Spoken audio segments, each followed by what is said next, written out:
Remember being a kid and staying late at school? After all the classes had emptied out and the last bell had rung, you'd find yourself in a silent hallway you knew so well, but it felt different.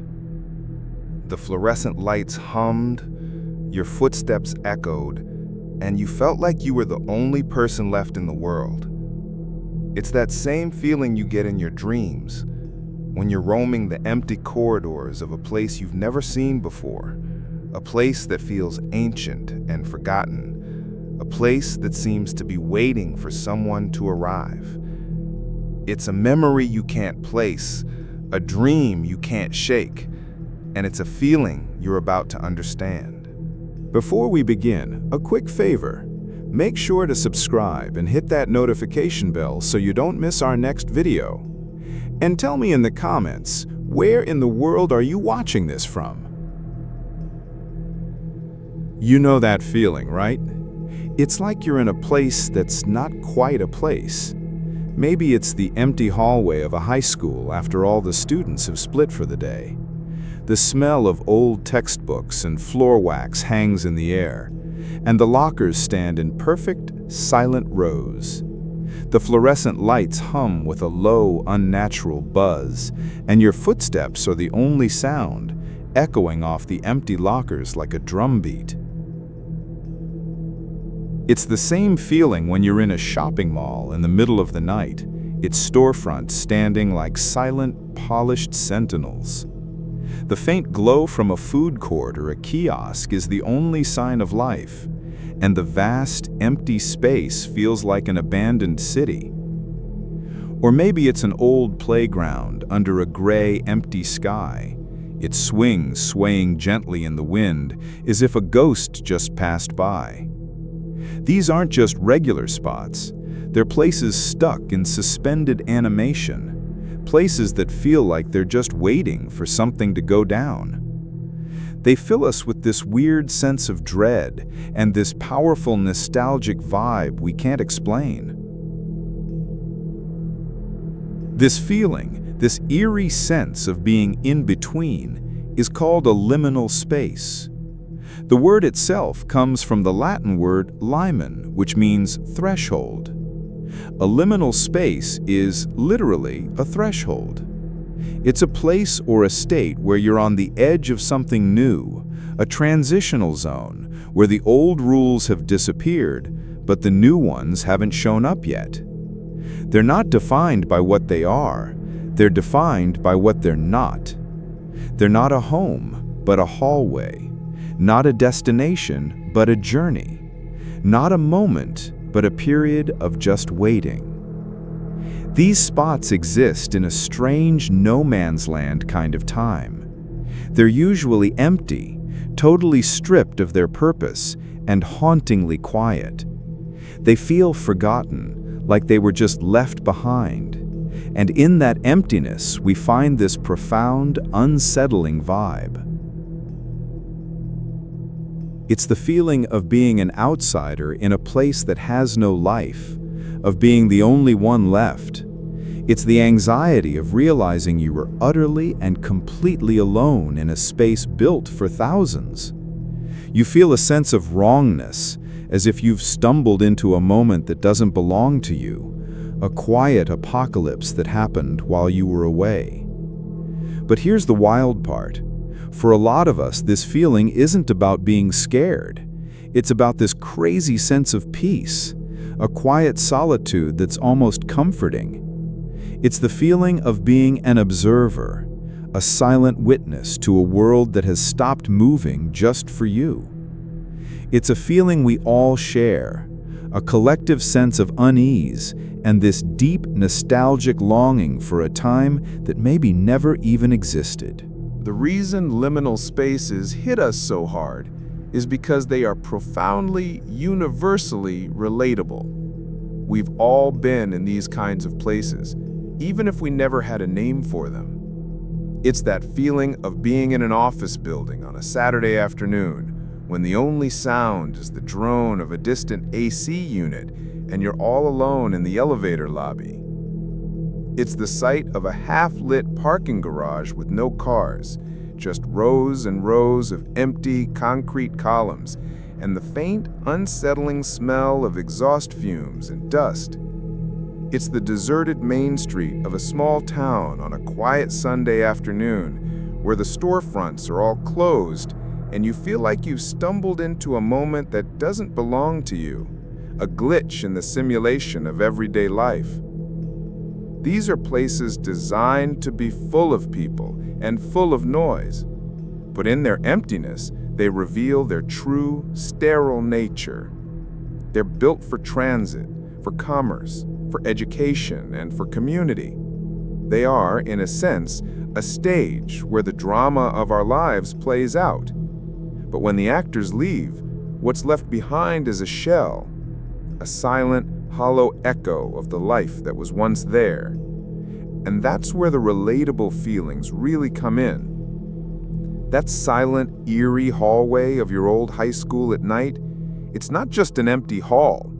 It's a ghost of your memories, a shell of the energy, the people, and the moments that once filled it.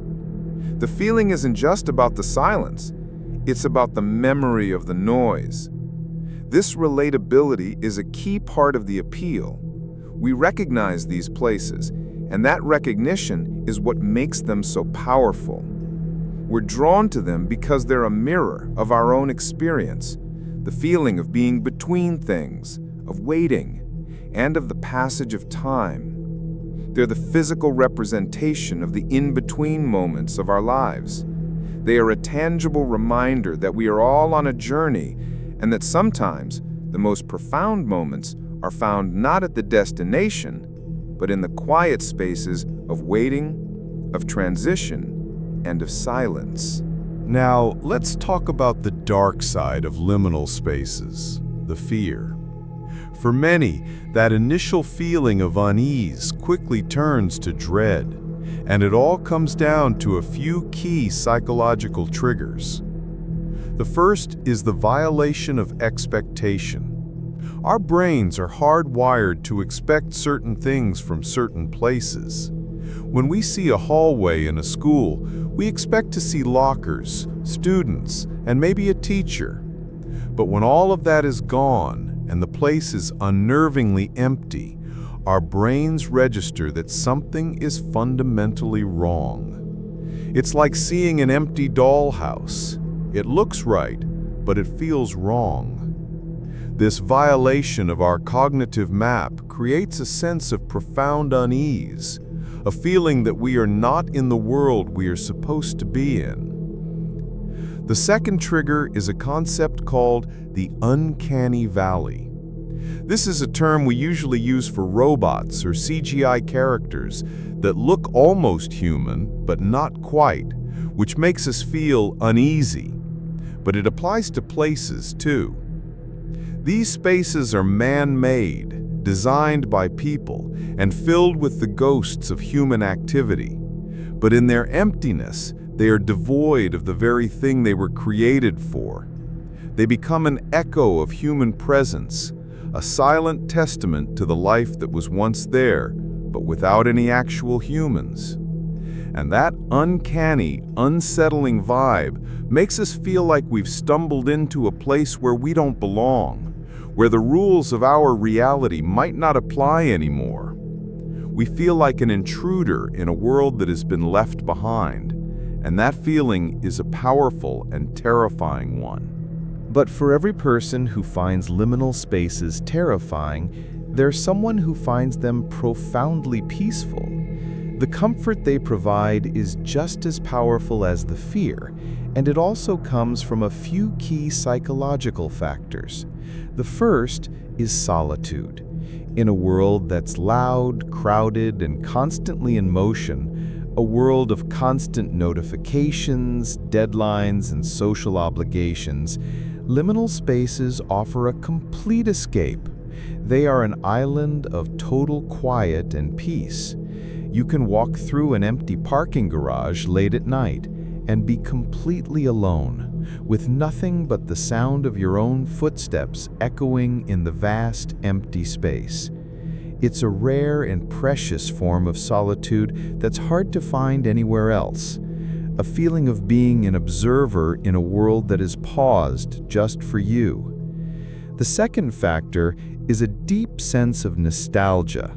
Liminal spaces, especially those that are slightly dated, the faded wood paneling of a motel lobby, the retro aesthetic of a forgotten diner, can feel like a time capsule.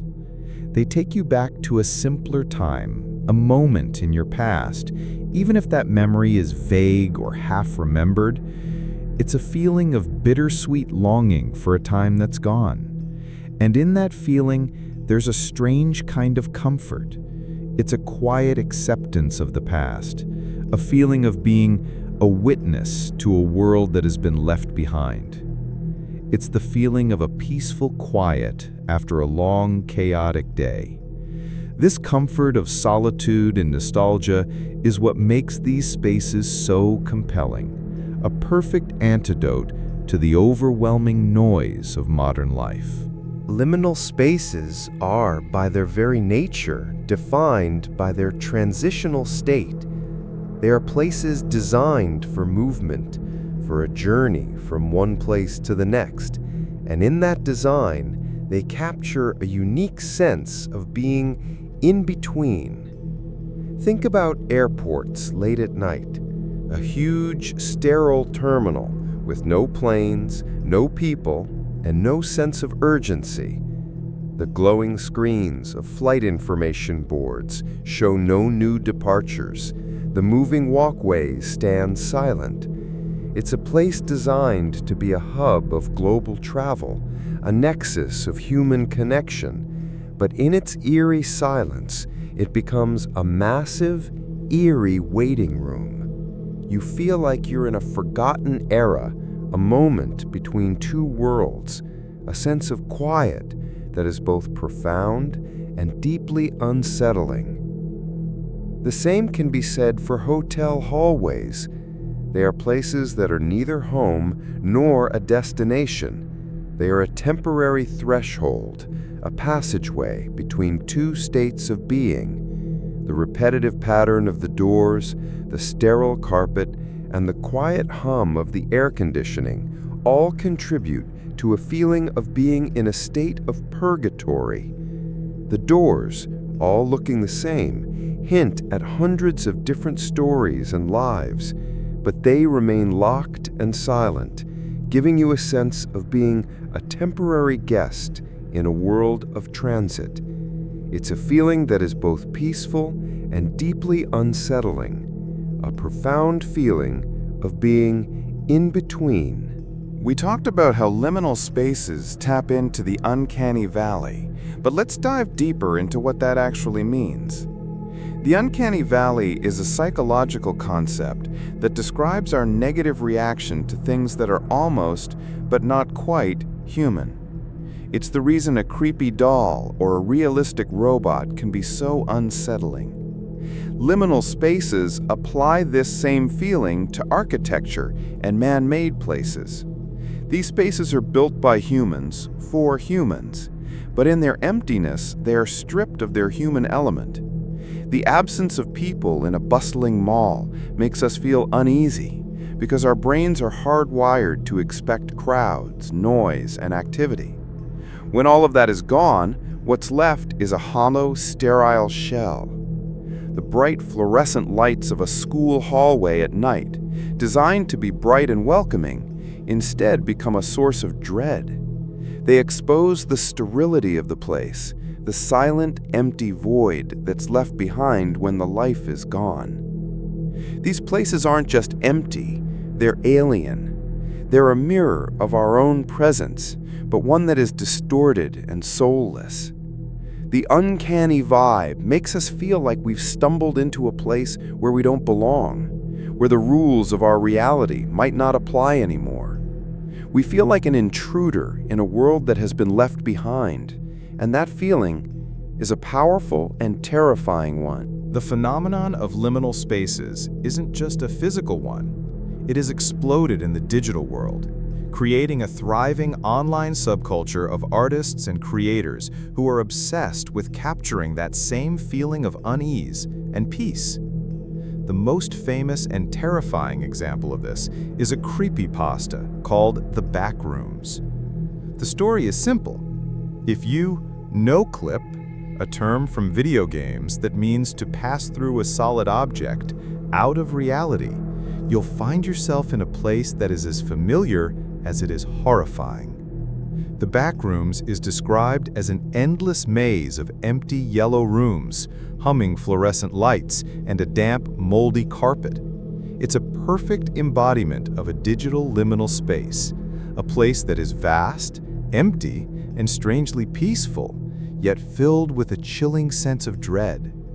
The Backrooms and the endless amount of digital art, videos, and games it has inspired take the physical feeling of liminality and amplify it 100 times over.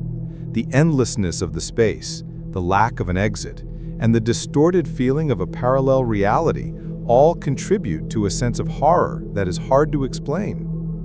But it's also a place that many people find a strange, eerie kind of comfort in. It's a blank slate, a world without rules, a place where you are truly alone. It's a place where you can escape the noise of the real world and simply exist in a state of quiet contemplation. The Backrooms is the ultimate expression of the liminal space phenomenon, a place that is both a nightmare and a sanctuary, a place that is both a prison and an escape.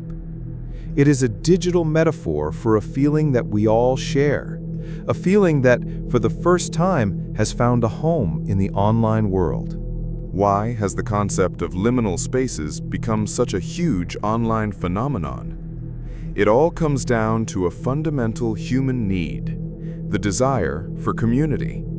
A place that feels empty and isolating in the physical world is, in the digital world, a powerful hub for sharing and connection.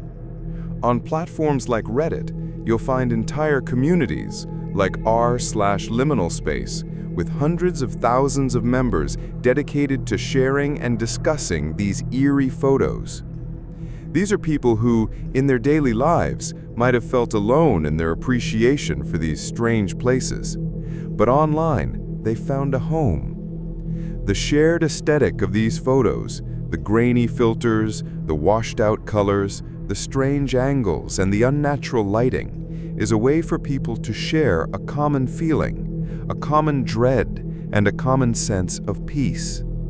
The images are a form of a visual language, a way to express a feeling that is hard to put into words. It's a way for people to feel connected in a world that often feels disconnected. And in that shared experience, there's a powerful and strange sense of belonging. The digital liminal space phenomenon is a mirror of our collective psyche, a visual representation of a shared feeling that, for the first time in human history, has found a platform to be expressed and celebrated. The fascination with liminal spaces, both physical and digital, tells us something profound about our modern society. We are a generation that is constantly in motion, a generation defined by transit and transition.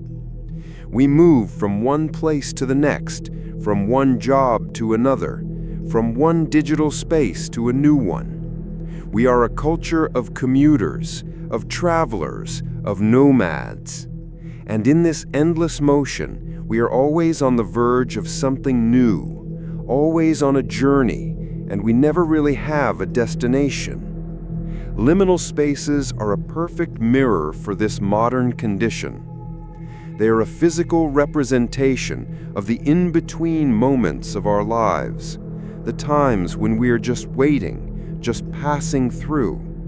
They are the quiet, forgotten moments of our reality, a place of silent contemplation in a world that never stops moving. This fascination with the liminal is also a reflection of our profound sense of disconnection. We live in a world that is more connected than ever before, yet many of us feel more isolated and alone. Our digital connections are often fleeting and shallow, and our physical communities are often fragmented. The nostalgia we feel for these empty places is a search for a lost innocence, a world that was simpler, a time that was less complicated. It's a longing for a past that's gone and a fear of a future that's too uncertain. It's a feeling of being a ghost in your own memories, a feeling that is both haunting and deeply personal. We are drawn to these places because they give us a sense of solitude, a rare and precious gift in a world that is constantly demanding our attention. The popularity of liminal spaces online is a direct consequence of this. We have created a community around a shared sense of loneliness and nostalgia.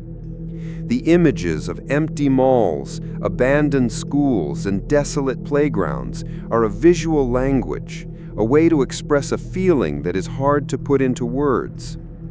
It is a way for people to feel connected in a world that often feels disconnected. And in that shared experience, we find a strange and profound sense of belonging. The liminal space phenomenon is a mirror of our modern condition, a silent scream into the void, and a quiet search for peace in a world that never stops moving. So where does our journey end? We started with the simple question of why an empty hallway can feel so wrong, and we ended up in the depths of our own psychology. We have gone from the physical corridors of a deserted mall to the digital labyrinths of the backrooms. We have seen how a feeling of quiet solitude can transform into a profound sense of peace, and how a known space, when empty, can become a source of fear. Liminal spaces are more than just a passing trend. They are a mirror of our modern condition, a reflection of our deepest fears and our most profound desires. They are a reminder that the world is far more complex and far stranger than we could ever imagine. They are the physical manifestation of our fear of the unknown, the fear of being alone, and the fear of a world without people. But they are also a place of peace, of solitude, and a strange sense of comfort. They are a reminder that even in the quietest and most desolate of places, we can still find a profound sense of beauty and belonging. They are a reminder that the line between reality and a dream is often blurred, and that the truth is sometimes a little bit stranger than a myth.